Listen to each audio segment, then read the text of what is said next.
আজি বৰাকন মুখ্যমন্ত্ৰী ডক্টৰ হিমন্ত বিশ্ব শৰ্মা কৰিমগঞ্জত নিৰ্মাণ হ'বলগীয়া চিকিৎসা মহাবিদ্যালয়ৰ আধাৰশিলা স্থাপনৰ লগতে কাছাৰৰ কেইবাটাও প্ৰকল্পৰ শুভ উদ্বোধন আৰু ভূমি পূজন মুখ্যমন্ত্ৰীগৰাকীয়ে 265 কোটি টকা ব্যয়েৰে নিৰ্মাণ কৰা শিলচৰ কেঞ্চাৰ কেন্দ্ৰৰো আনুষ্ঠানিকভাৱে উদ্বোধন কৰে মুখ্যমন্ত্ৰীগৰাকীয়ে। So once again I congratulate the people of Barak Valley. Thank you so much. Ako lokpa bahut dhanyabad. Jai Hind, Vande Mataram. Cancer Care Unit Dr. T. Kannan, Silchar Medical College অধ্যাপক অধ্যাপিকা সকল আৰু ছাত্ৰ ছাত্ৰী বন্ধু বান্ধৱী সকল আৰু সুধীবৃন্দ, আজি আমাৰ কাৰণে এটা অতি গৌৰৱৰ দিন।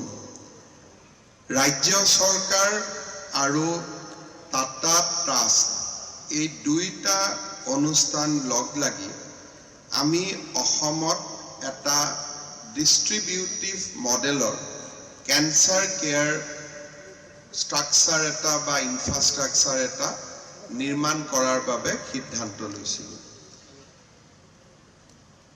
ইয়াত তিনিটা আমি এই ডিস্ট্ৰিবিউশন যেটো মডেল আছিল ই for cancer care unit doctor T Kannan,